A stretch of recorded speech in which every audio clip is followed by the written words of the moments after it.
Good evening, everyone.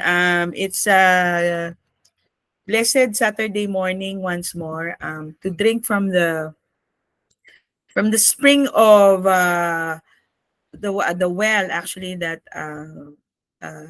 is the Word of God, and we know that as we drink from His Word, we're going to be refreshed.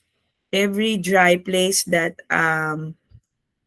is there in our lives will be refreshed, and we'll come back to where it's supposed to be, um in his mere image, which is resurrection life. Hallelujah. So Father God, we thank you that you love each and every one of us, and we pray that in the multitude of words that we're going to hear tonight, we know that there's a very specific portion for each and every one of us. We pray, Holy Spirit, that you would open our eyes to see, Lord, the things that you want us to see.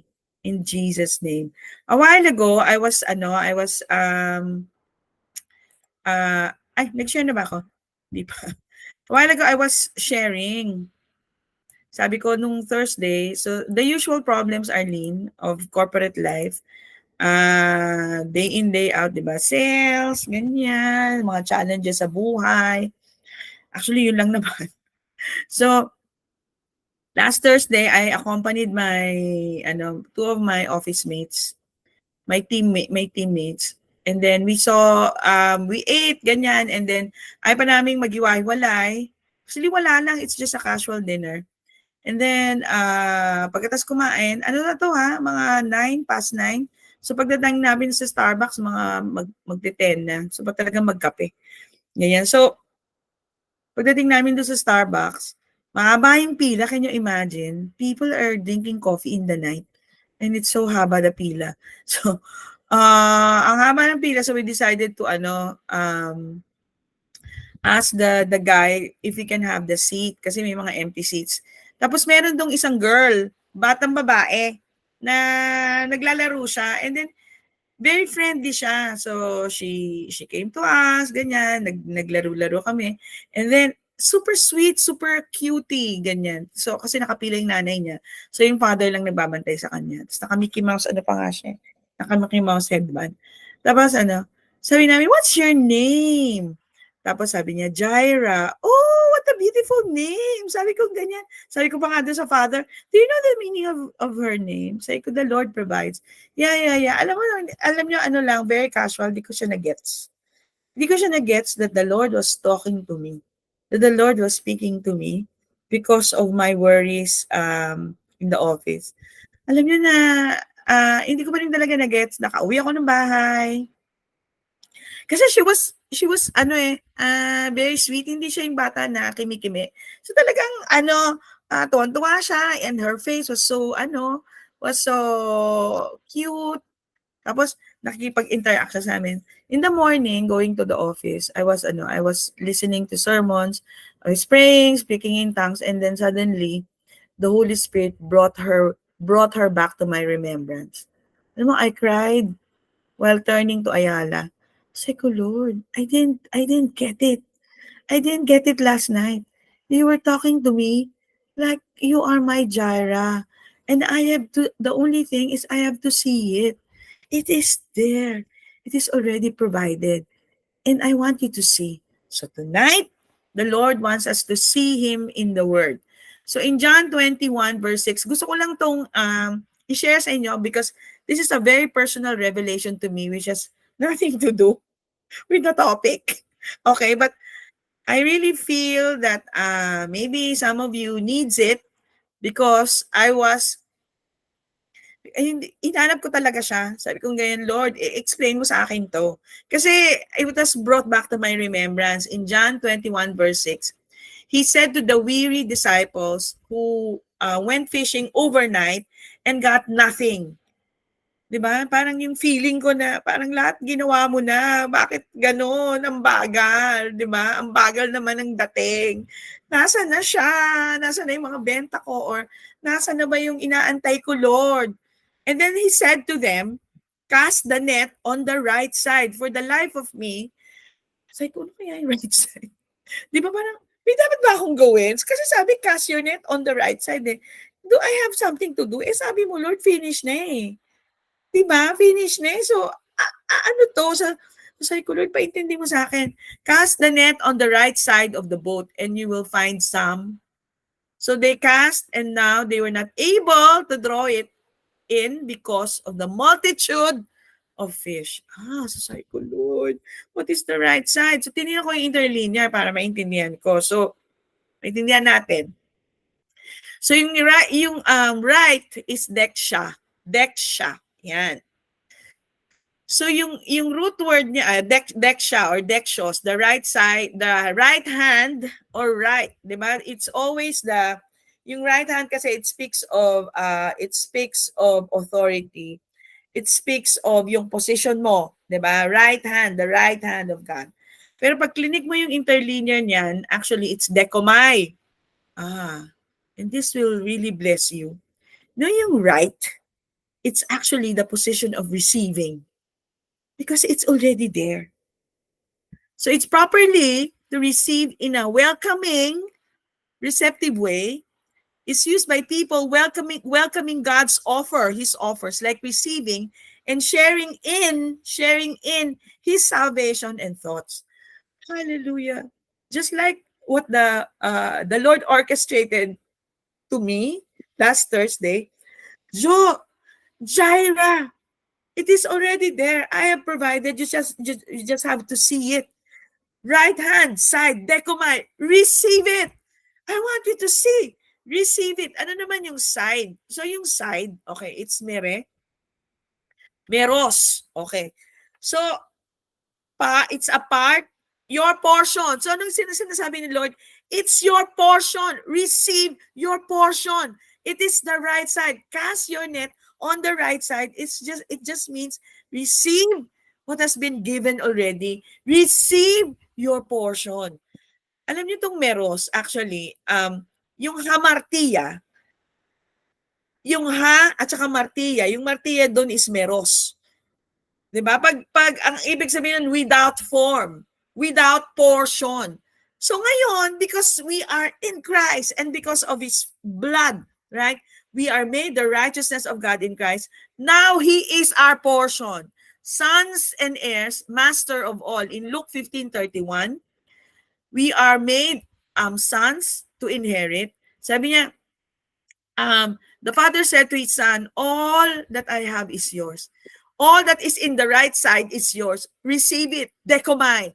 Dekomai. Merong another word dyan. Lambano. Mas ano yung lambano? Receive it with force. Hallelujah. Galatians 4:1, it says, now I say that the heir, as long as he is a child, differs nothing from a servant, though he's a master of all. But now we are no more servants. That's why you don't look at yourself as you are a servant. No, you are a son who is actually very, very hardworking, working for the kingdom. Ganun yan. Because you know that you are provided for. All that he has is yours. Hallelujah. So my brother and my sisters, I just want to repeat this again. God is not asking us believers to make our lives look in the natural like we have access to all the provision of heaven. God is not asking us believers to make our lives in our own effort to make our lives look in the natural like we have access to all the provision of heaven. He simply states that we have. He simply states that you are provided for. He simply states that you are whole. He simply states that you are a success because God is with you. And he's asking us to cast our nets on the right side. Receive it.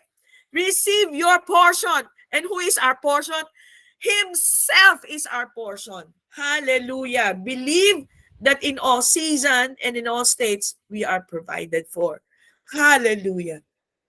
Praise the Lord. So, Psalms 91 verse 4, he shall cover you with his feathers, and under his wings you shall take refuge. His truth shall be your shield and buckler. Actually, in our room, meron pala kaming meron akong artwork na binili ko sa America. Exactly, Psalms 91 verse 4. So let's go back again. His feathers he shall cover. So the word feather is ebra. Ebra, and it pertains to the feathers of a dove.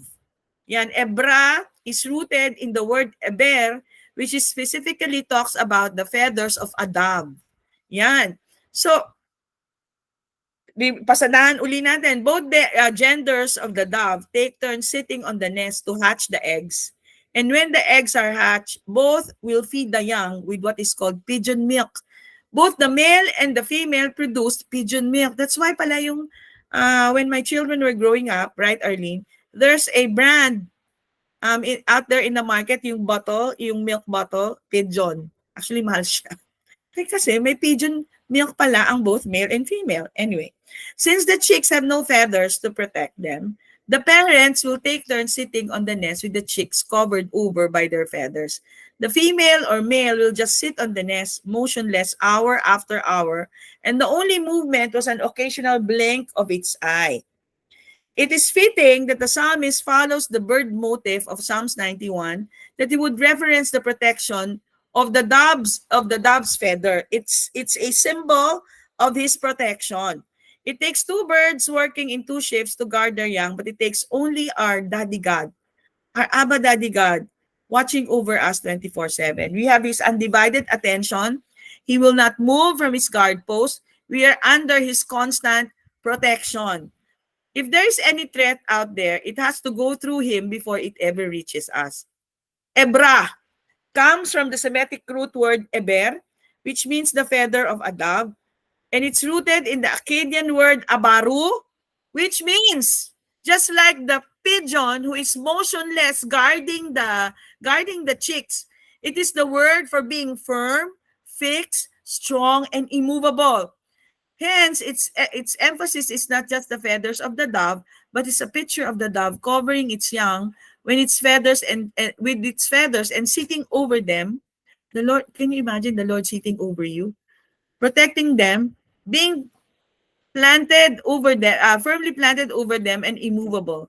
The Jewish sages apply this word to the idea of covering for protection. Now altogether, I have a different view of the dove. Hallelujah. And Rabbi Samson Hirsch, which we often go to for study. He's the master of Hebrew and Semitic languages. He relates this idea, yung feather, yung ebra, for covering and concealing or hiding away. So kaya pala yung kanina, I was listening to the song, Under the shadow of your wings, I will find a hiding place. O, diba? Tapos may kanta pa na, You are my hiding place. So, isipin mo na you are being surrounded by His feathers. Hallelujah. You're being clothed by His feathers. This creates the poetic connection to verse 1 where the psalmist speaks of the secret place of the Lord dwelling in the shadow of the Almighty. See, Samson Hirsch also relates eber to barar, which means to cleanse and purify. And it relates back to verse 2 with a reference to the cities of refuge, which also means atonement. So yung feather niya is also your atonement. Hallelujah. This verse goes on to say that under his kanaf, which is another word for feathers, another word for wings, but more of the idea spread out to be covering rather for protection, we will find a kasa, a refuge or atonement. So the Talmud teaches that there are no synonyms in Hebrew. So if you have two entirely different words which mean the same, which are rendered the same, they do not mean exactly the same thing. There has to be some difference. So yung eber is rendered as wings, and the word kanaf is also rendered as wings. There's a difference. Kanaf has the idea of a skirt or the corner of a garment that flaps in the wings. Thus, this has the idea of a flapping of the wings. So, it is under the flapping of his wings. Remember, those who wait upon the Lord, right, will soar like eagles when he flaps, right? The flapping of wings that we take refuge or find our atonement. So, ito nadaanan natin dito, but I know that some of you and me needs it. Wings is kanaf, which means more than wings. It's in Semitic origins. It is the word for the sound the bird makes when he flaps his wings, which sounds almost like speaking but with unintelligible words. Remember the verse in Jude, keep yourselves in the love of God. How do you keep yourselves in the love of God? Through speaking in tongues. You know that when we speak in tongues, right? When we speak in tongues, we are actually, since we are blocking out our flesh and allowing our spirit to speak with His Spirit, to speak with God's Spirit who is actually in us. So in the Hebrew, it is called nigams. Nigam is the singing of nonsensical words. It is the purpose is singing in nonsensical word is to block out our flesh and allow your spirit to speak in purity to God's Spirit. So under the shadow of your wings, kurabaya shikarabalayande. Sharabalay, when anxiety attacks, when unbelief and when doubt attacks, kurabalaya shikarabalayande. You have provided already, Lord. Make me see, hallelujah, in the Spirit. Kurabaya shikarabalayande. Yun pala yung kanaf, and yun yung ebra. Kanaf, the flapping of wings, comes from the old Persian word, which has the idea of guards trusting the people or objects they are protecting into a corner and then spreading their arms, the cross, right, around the individuals or objects, placing themselves as a human shield for their protection. So we not only have a picture of God covering us and concealing us from danger. If that danger does approach and discover us, He will put us in a corner, spread His arms around us, and be a shield to protect us from that danger as it comes. In Jewish literature, where kanaf has the idea of concealing from view, if an enemy approaches us, all he will see is God standing there, not us. Remember, He's not fighting against you. He's fighting against the finished work. Hallelujah. So, remember the story in Matthew 3:16, Luke 3:22, and Mark 1:10, when our Lord Jesus was baptized in the River Jordan, and the heavens opened, and Daddy God said, "And this is my beloved Son. Hear Him." Merong dove doon, the Holy Spirit. So the Hebrew word for dove is Yonah.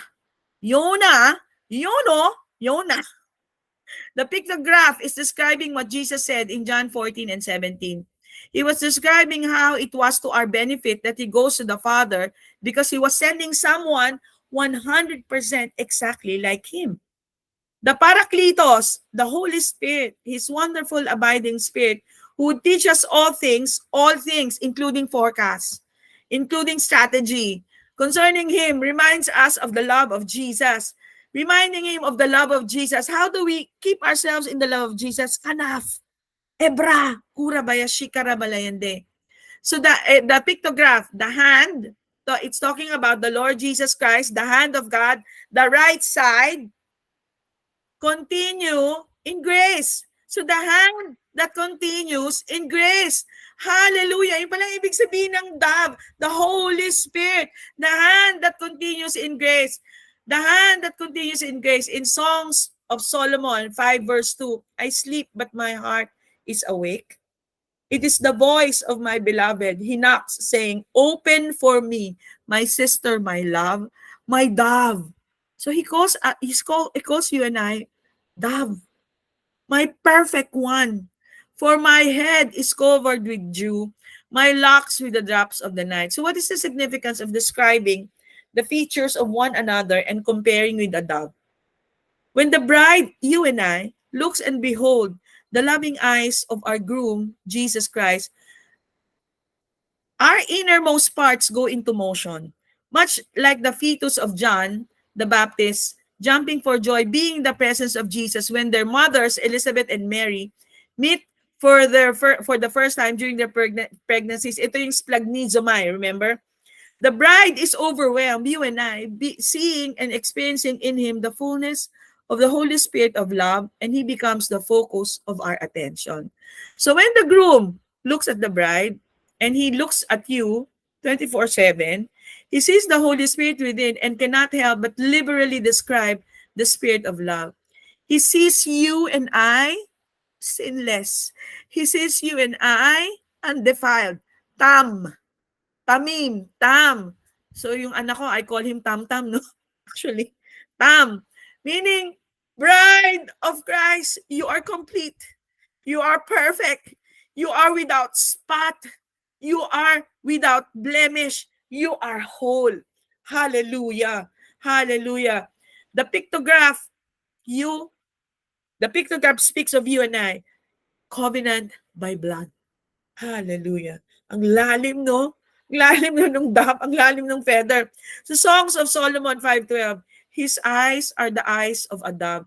Doves have binocular vision.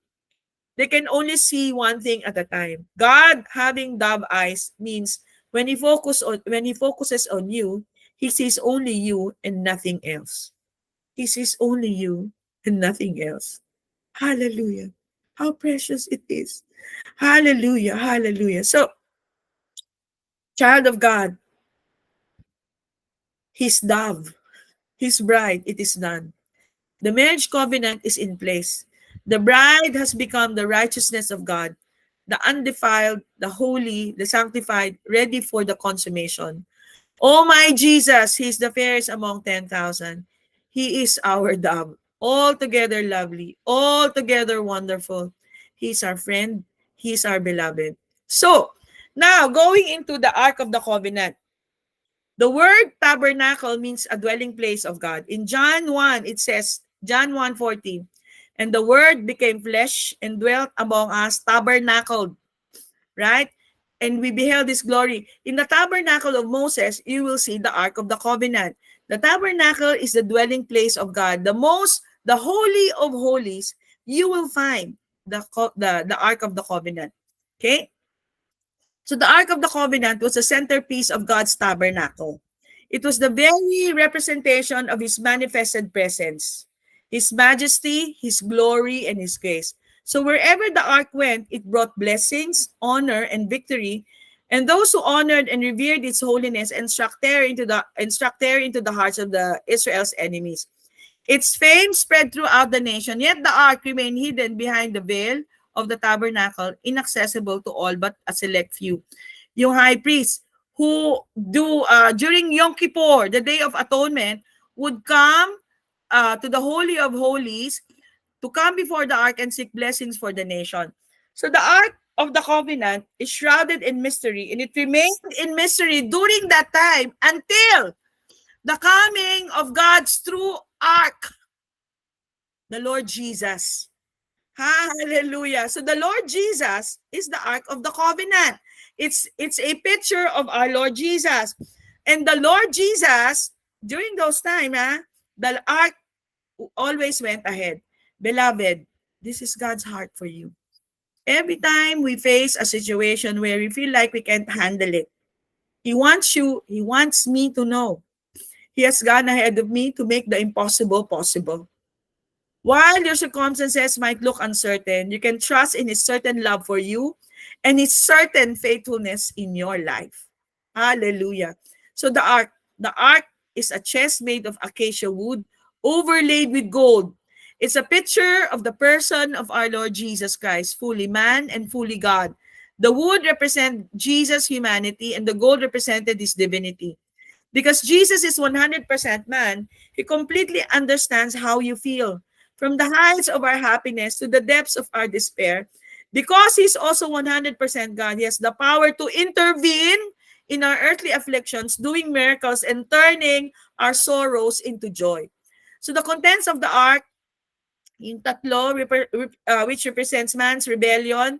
The 10 Commandments symbolize the people's rebellion against God's standard. The rod of Aaron, the first high priest of Israel, symbolized the people's rejection of God's appointed leadership. The golden pot of manna symbolized the people's rejection of God's provision. God wanted these tokens of sin to be covered by the mercy seat.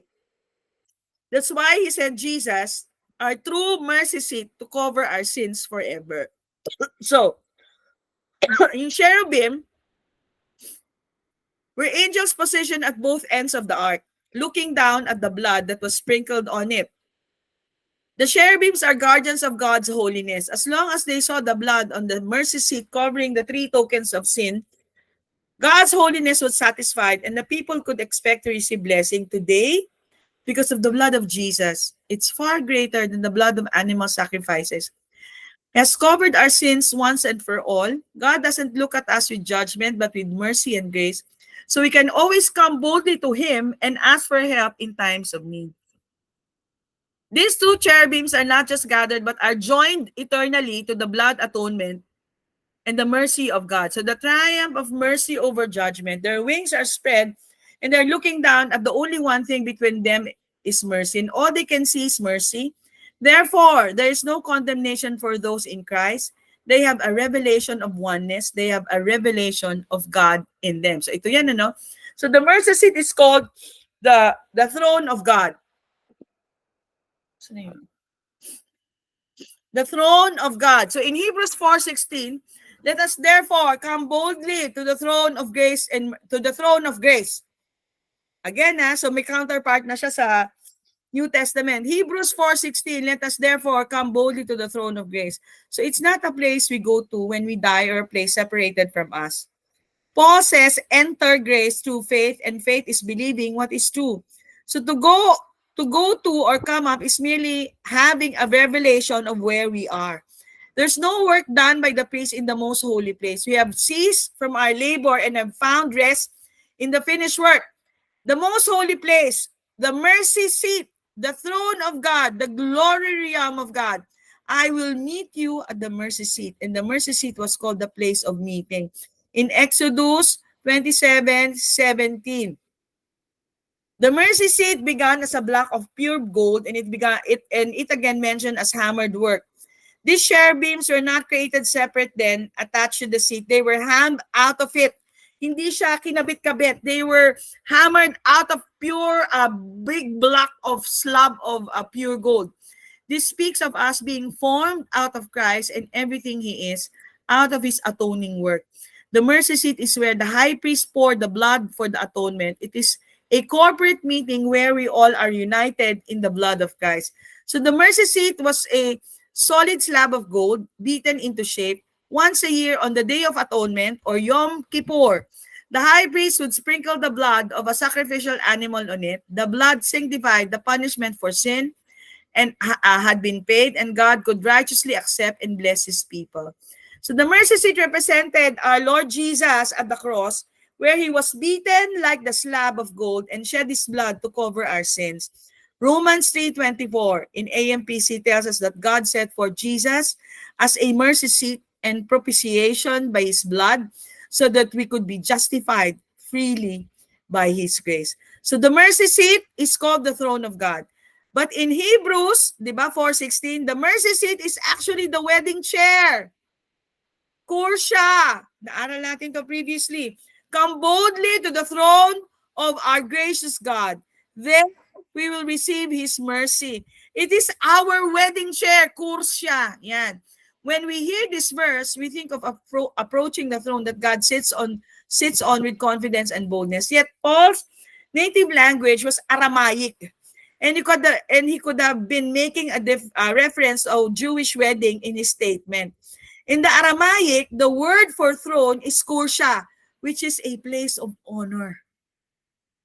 Actually, in a Jewish wedding, the kursha is a chair that the bride and the groom will sit in while the wedding party celebrates and dances around them. So it's a picture of,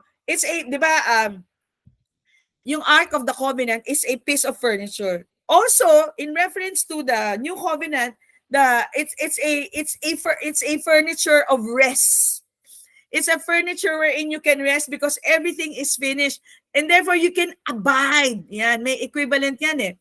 And the word tabernacle is actually oikeio, diba? Oikeio in Greek, and it means dwelling place. It is the place where one has fixed his residence. The Lord has fixed His residence in you and I. He has settled Himself in you and I as His home. In the book Deep Bible Study, The Importance of the Value of Proper Bible Study by R.A. Torrey, John uses the Greek word meno to abide And at the same time, the Apostle Paul uses oikeo to dwell, to tabernacle. It's just like the mercy seat. It's just like the Moses tabernacle in the old covenant, but there's a furniture which is a chair. Hallelujah. So the Hebrew equivalent for meno is yashab. It also means, and it is also the equivalent for oikeo, oikos, in the Septuagint. It means to sit, to inhabit, to marry. That's why it's referred to as kursha. Hallelujah. It means to sit, to inhabit, to marry. The ancient root word is to press to the tent, the dwelling place, return to the tent for rest or sit. And the ancient pictograph of Yashab is Yod, Shin, and Bet. It is saying when work, Yod, is finished, we return Shin to the house to sit down at the end of our day of labor. So, child of God, the Lord is inviting us to have this position, to have this mindset of abiding. 1 John 4:16, and we have known and believed that the love of God has for us. God is love, and he who abides in love abides in God, and God in him. This is a great verse, but most translations say the love that God has to or for us. But the Greek uses the word en, meaning in, and it's a position of rest. We have known and believed the love that God has in us. How do we know this? How do we keep ourselves in the love of God? God, feathers. In Jude 1, how do we keep ourselves in the love of God? Speak in tongues. Remind yourself. And the word has in is echo. In other words, love himself echoes in us. Echoes. How do you echo? That he abides in us and we abide in him. Abide is such a beautiful word that speaks of oneness. So when we speak in tongues, we are actually speaking the language of oneness. It is a word that Apostle John uses 34 times in his gospel and 19 times in his letters. It is meno in Greek, meaning to dwell or to be present. It denotes permanency of something. So abiding is a word of permanence, meaning it can't be undone. Abiding is a finished word, not something we need to strive to or continue to do or even to do. He just is continually, eternally present in us, and likewise, we are endlessly present in him. And then John goes to say in verse 17, as he is, so are we in this world. It is finished. Hallelujah. So my dear brothers and sisters, I would just like to encourage you, abide. Abide in the truth that we are seated in the kursha. Abide in the truth that it is finished. Abide in the truth that the mercies that we can actually approach the mercy seat. Because actually the mercy seat is in us. We can abide, we can rest. Hallelujah. And that, my dear brother and sisters, is chapter 4, part 2. Lord, we thank you for your word tonight. We thank you for all the good things that you have done to us. And tonight, Jesus, we remember what you did at the cross, being broken, being bruised, being chastised. So that, Lord, today we can stand and we can declare that we are healed from the crown of our heads to the soles of our feet, that our bodies are strong, and we have the body of extraordinary strength, Lord, because the power that raised you from the dead is the same power that is living and breathing in our body. As we think of the bread of your body today, we declare all of this, Lord, and we thank you, Jesus. We thank you. Let's partake. Thank you, Lord.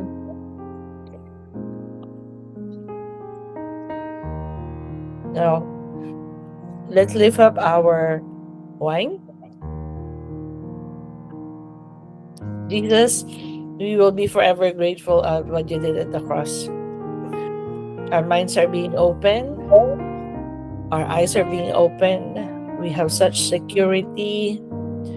We experience so much love. It is because At the cross, you shed your blood. And tonight we remember that you shed your blood so that we can be uh, forgiven forever, accepted in the beloved forever, and experiencing all the blessings that you have for the righteous. Because of your blood, we will never be alone. Because of your blood, we will always be one with you, experiencing all that you have given to us, which is preservation, healing, wholeness, favor surrounding us as a shield, all our needs provided. All of these things, Lord, crowns our head Amen. because of your blood. So we partake. Amen. Amen. Thank you, Jesus. Amen. Amen.